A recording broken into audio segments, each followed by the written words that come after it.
Hello and welcome to another video on education. Today we look at our Prime Minister's Ramnath Goenka lecture where he made the now so very famous Gulami ki manasikata remark. We look at it from three aspects. One, about Macaulay's minute. Two, India before Macaulay, to see whether there is any merit in our Prime Minister's comments. And three, what can educators and teachers do in our everyday classrooms? I will not prolong. I'll try to complete the video in about 20 minutes time. First, what was Macaulay's minute? It was a minute on Indian education. Thomas Babington Macaulay submitted this minute on February 2nd, 1835. This can be said as the foundation of British education in India. Now, what did Macaulay argue in this document? I read these 10 pages, which is available online to download. And the key argument is that education must be offered in the English language in India. That was Macaulay's key argument. And then he reasons as to why it should be only in the English language. I have selected a few quotes to give you an understanding of what the core idea of Macaulay's minutes were. He says, a single shelf of good European library is worth the whole native literature of India and Arabia. He continuously refers to the Sanskrit and Arabic languages when talking about India, and as opposed to English. And the scientific result, the scientific data and the literature available in Sanskrit and Arabic, in his opinion, was worthless. It was nothing. It amounted to nothing. Another statement he makes, we must at present do our best to form a class who may be interpreters between us and the millions whom we govern. I have a slightly different opinion here because many of our contemporary educators suggest that this meant he wanted only to create slaves. But the minute doesn't say that. It says we must at present do our best to form a class who may be interpreters between us and the millions whom we govern. But he does not stop there. We need to read this statement together with the next clause that he makes. A class of persons Indian in blood and color, but English in taste, in opinions, in morals, and in intellect. So we can say he wanted a class of brown people who were not subservient to the English. We have nothing to prove that. Who were not slaves to the English. I don't think he meant that. Who were Indian in blood and color, but English in taste, in opinion, in morals, and in intellect. That means he thought the only way to raise Indians to the standard of the English people, note, that simply means he felt we were an inferior lot of people and the English were at a different, very high level in opinions, in taste, in morals, and in intellect. We know this is not true, and we have ample evidence for that. We don't belong to a race that was inferior, and we do not belong to a race that is inferior to any other race for that matter. If any of us think that we are inferior, and if the Prime Minister is right, then that is an area we need to work on. But let's get back to the minutes. He then says about the literature, the scientific data that is available in Sanskrit and in Arabic. He says it is less valuable than what may be found in the most worthless abridgments used at preparatory schools in England. I can only say that Macaulay had almost no knowledge of the vast education system that existed in India, maybe not immediately before his arrival, not just prior to his reaching India, but long back.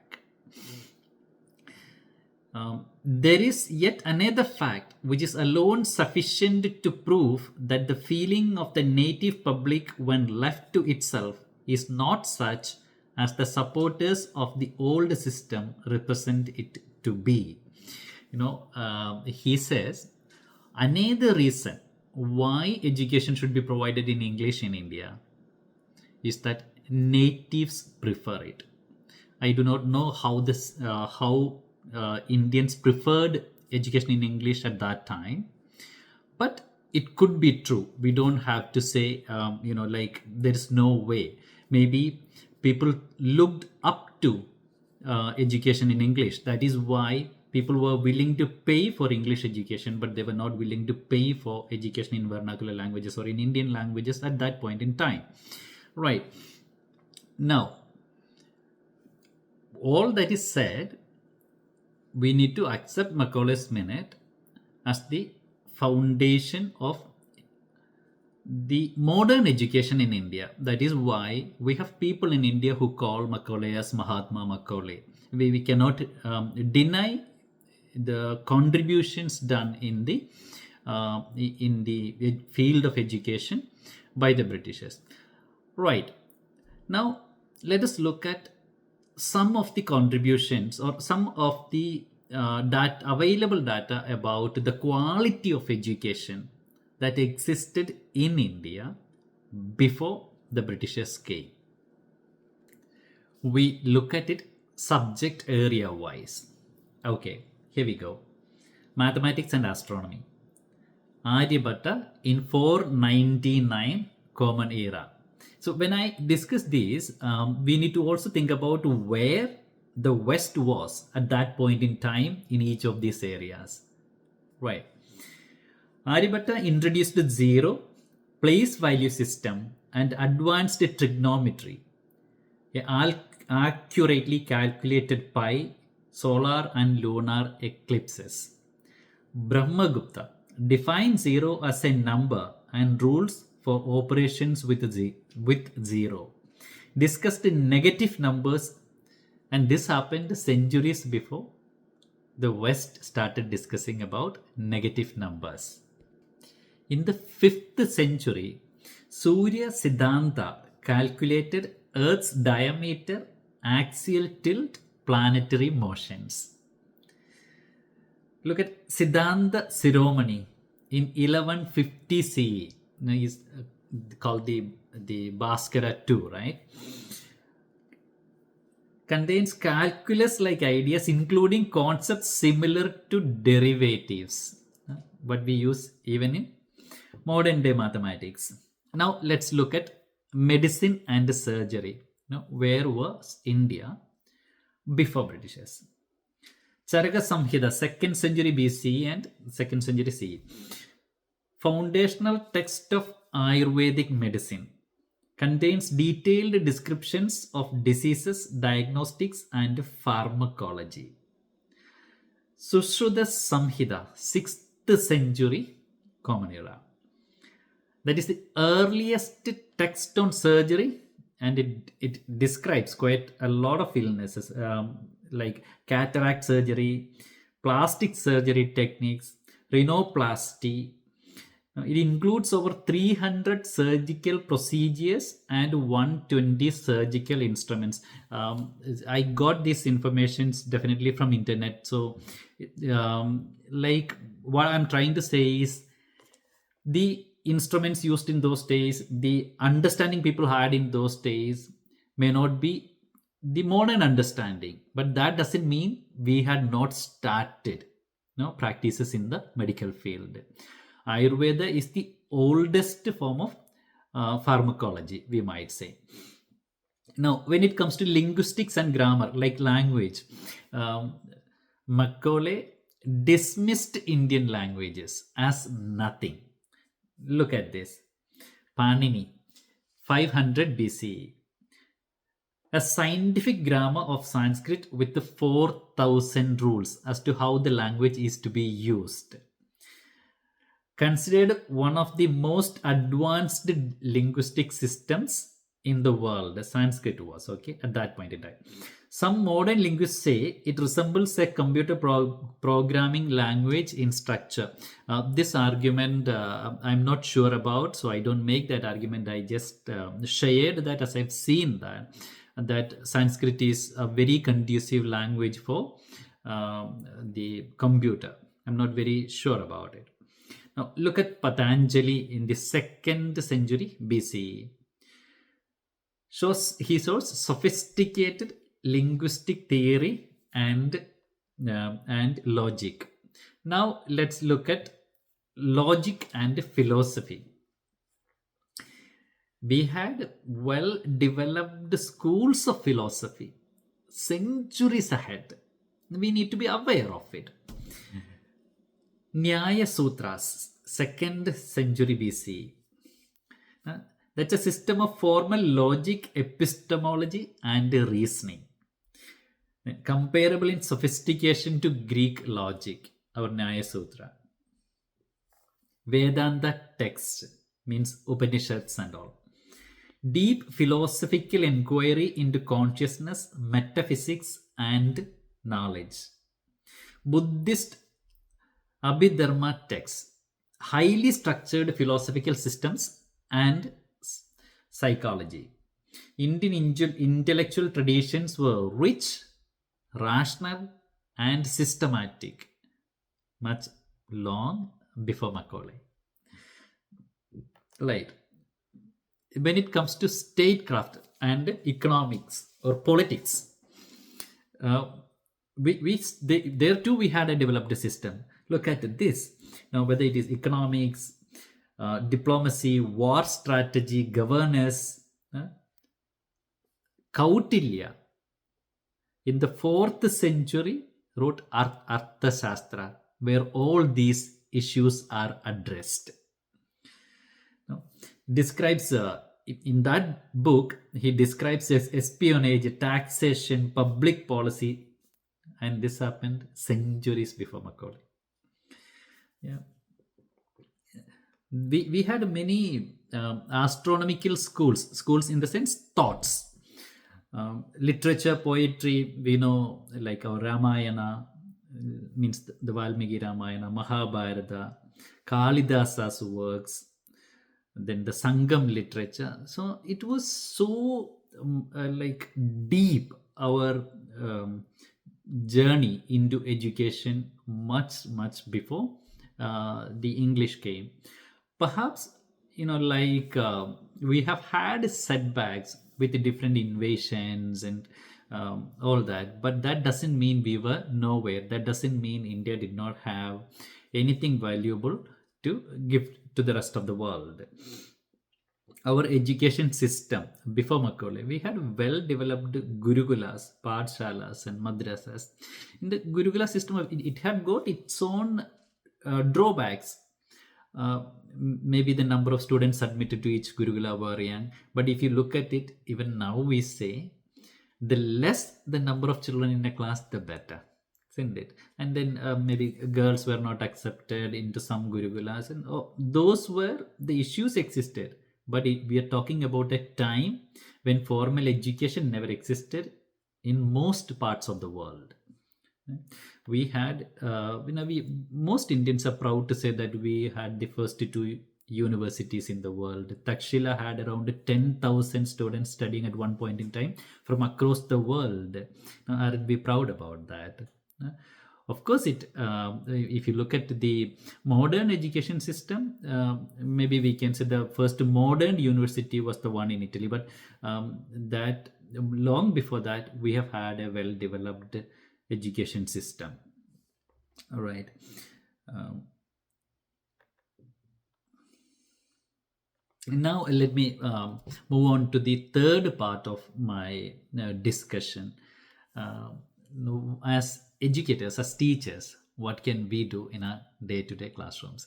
Now, the first question is, do we accept the Prime Minister's comment on Gulami ki manasikata, or slave mentality? Do Indians have a slave mentality?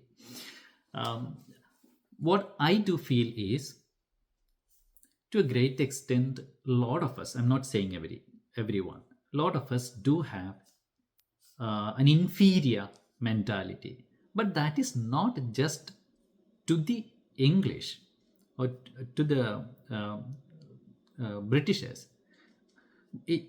I would even say now it has nothing to do with the English, but even within India, we do have, even people actively cultivate that slave mentality through formal education as well. So we need to differentiate here between slave mentality and giving proper respect to people. Our culture is built on respecting people. We respect based on gender, we respect based on age. That's our culture, which is all good. But should that turn into slavery or a slave mentality, which will cost generations of our young people to come? So, what can we do to give more confidence to our young people and to enable them to treat everyone as equal, irrespective of the race, the religion, the languages we speak? We, none of us are superior to anyone, and none of us are inferior to anyone. This balanced view on humanity needs to be cultivated actively. Right? We still have schools in our country where people belonging to certain sects are not allowed to sit in the classroom. We don't hear it regularly, but once in a while we hear such instances, such news coming out, based on their caste, etc. And we need to fight. Right. So, what can we do as teachers? I have jotted down a few points.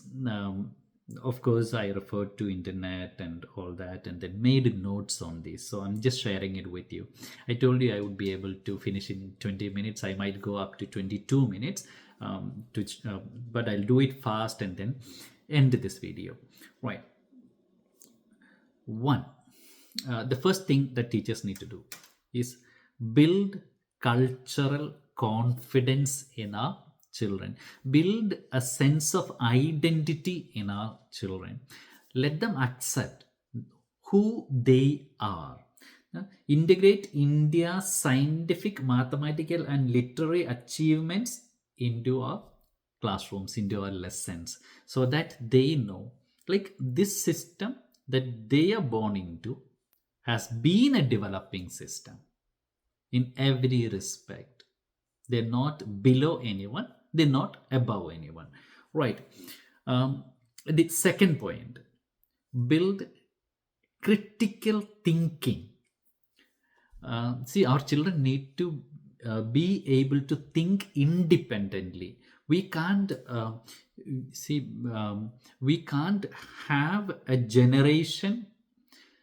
future generation coming up accepting everything we say, because the world is not going to be what we know about it as of today.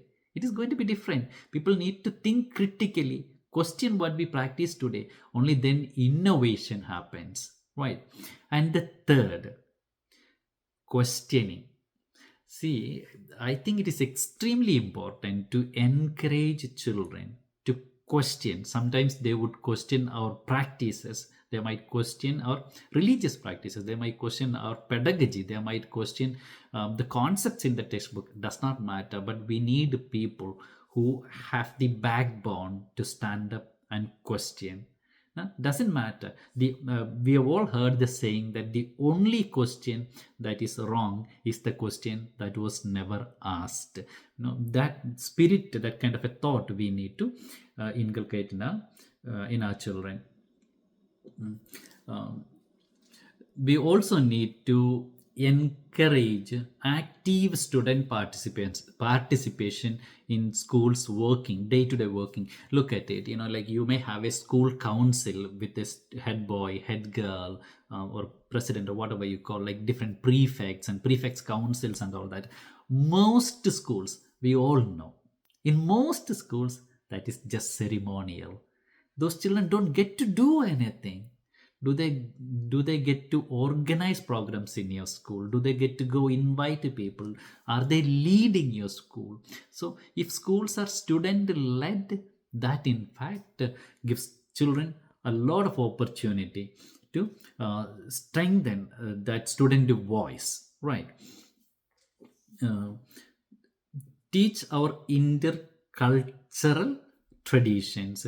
See, India has never been monocultural. India has always been, as far as we can think about it, multicultural. We don't share the same language. Look at all the countries in the world. There could be like few countries as culturally varied as we are. We have fully developed languages, 22 of them officially accepted, hundreds of them, although not official. Yeah. So it is such a varied country. And as teachers, we need to make it an opportunity to teach children about the cultural diversity that makes them who they are. Right. Okay. Build skills and competence in children.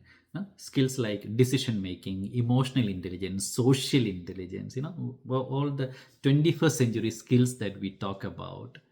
If you want children to stand straight up and ask questions, we have to equip them to do that.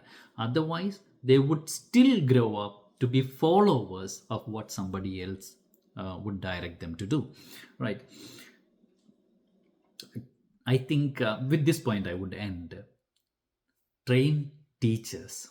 Extremely important, I believe, that our teachers should be trained to accept children as independent thinking human beings. I have personally experienced, like teachers considering children as not being able to think, like always in need of guidance. No, children are in need of guidance, but I feel it is not the way we consider it to be. We need to give them opportunities to make mistakes and learn. We don't have to be always by their side. Let them do things and then learn from it. So teachers need to be reoriented. We are so blessed with thousands and thousands of dedicated, loyal, amazing teachers in our country, but they need to be equipped more. There are a lot of resources available, like with NCRT and all that, I accept, but we need more. We still need more. So with that, I think I've come to the end of this discussion on Macaulay's Minute. And my conclusion is that a slave mentality, although not in that sense, still exists in our people. We consider some people as superior and some as inferior based on different aspects, which we need to overcome. So let's all work together and contribute to the growth and development of the children in our country and thereby to our country.